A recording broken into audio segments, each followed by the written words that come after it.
Good afternoon, students. Welcome back to once again on a session in HBase in Big Data Processing. So today we are going to study about HBase, which is a column-oriented database, and how this particular database is very much useful for storing the big data and processing it. So we know that in order to store our data, we had RDBMS, that is Relational Database Management System, which is a data storage solution for storing all the data. So when the advent of big data came, RDBMS was not useful to handle the big data because it is a traditional system which cannot store the huge amounts of data. So then people started opting for Hadoop, which is very much beneficial for storing large volumes of data and processing it as well. So for that, in order to process that large volumes of data, we had the MapReduce, and also to store that huge volumes of data, we had the Hadoop distributed file system, which is HDFS. So it is good for storing huge amounts of data of various formats. It could be a structured format, semi-structured format, or it could be a unstructured format also. So but there were some limitations of Hadoop. Hadoop can perform only batch processing, and the data will be accessed only in the sequential manner.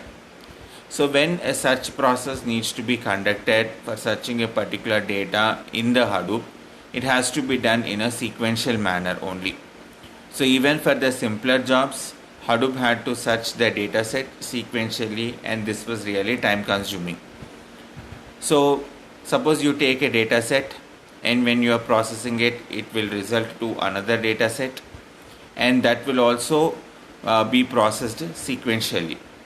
So at this point of time, at this point we wanted to save the time. What we have gone for is designing a solution wherein it allows for random access to the data. So instead of searching for the data sequentially, we wanted to randomly access the data. And one such solution that was proposed by Hadoop was the HBase. So there are different kinds of Hadoop random access databases. So they store huge amounts of data, and access to the data is random. Means you can search it. You need not have to go sequentially. You can search randomly some location for the needed data. And such databases were your HBase, Cassandra, CouchDB, Dynamo, and MongoDB are such random access databases. So here we are studying about HBase. So what is a HBase? It is a distributed column-oriented database that is built on the top of HDFS. It is an open source project, means it is freely downloadable. It is horizontally scalable, that is we can add rows as well as we can add n number of columns to the table.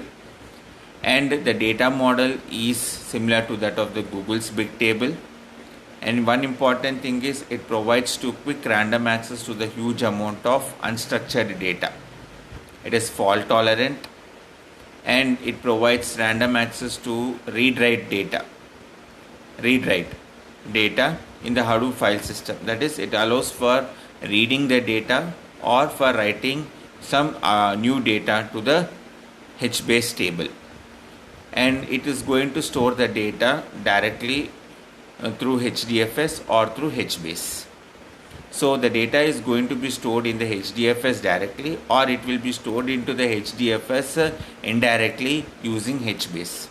And HBase will sit on the top of the Hadoop distributed file system, and it provides read-write access. So here in this diagram we are seeing the HBase, and there are two other entities, data consumer, data producer. So data consumer is nothing but you are reading the data, and data producer means HBase is writing some data. So all these writes will be again stored in the HDFS, or you can directly read the data through HBase using the HDFS also. So here is a comparison study between HBase and HDFS. So So what is HDFS? It is a distributed file system suitable for storing large files, whereas HBase is a database that is built on top of HDFS. It does not support for fast individual record lookups. Here it supports for larger tables, and the lookups is very fast. It provides high latency, and here it provides low latency. Here the access is going to be sequential, but here the access is going to be random. What is the storage mechanism available in HBase? HBase is a column oriented database, and the tables in it are sorted by row. The table schema defines only the column families, which are nothing but the key value pairs. A table can have multiple columns, and each column family can also have n number of columns. Subsequent column values are stored contiguously on the disk, and each cell is also associated with a timestamp that tells you when the data is written to the table or read from the table. So here HBase, it is a table that is going to be consisting of collection of rows. A row is a collection of column families. A column family is a collection of columns, and column is nothing but a key value pair. So here is the schema of the table in HBase. Here you can see there is a row ID. There are 3 column families. Underneath you can have 3 columns. So mandatory, not necessary that each column family should have 3 columns. It can have n number of columns in one family also. So what is the difference between column oriented and row oriented? So row oriented is as simple as your SQL, which is useful for OLTP, online transaction processing. Column oriented database, wherein it is suitable for OLAP. Here in row oriented database, it is designed for small number of rows and columns. But column oriented database, as I told you, it is suitable for huge tables. So here is a snapshot of the column oriented database. Here you can see the row key is the employee ID, because it is used to identify a row in the table. And here you are having 2 column families, personal data and professional data.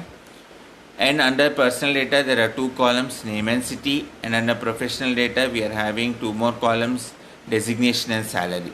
And there are values stored in each of these columns. What is the difference between HBase and RDBMS? HBase is schemaless, but RDBMS needs schema.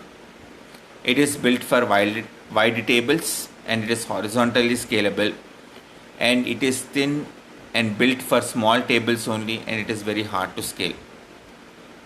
As we know that in RDBMS we have ACID properties of a transaction. Here HBase does not have such transactions, and the data in the HBase is denormalized, whereas the data in the RDBMS is normalized.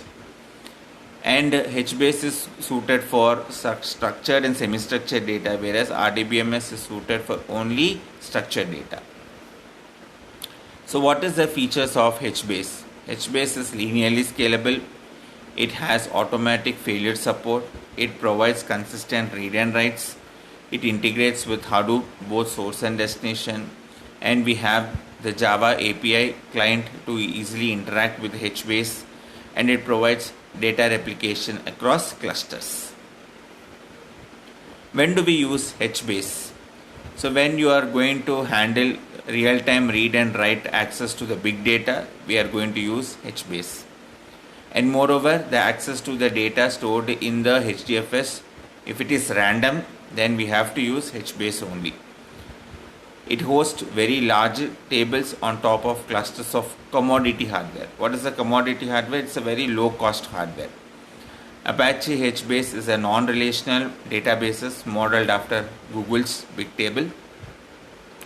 Bigtable acts as a Google file system. Likewise, Apache HBase works on top of Hadoop distributed file system and Hadoop.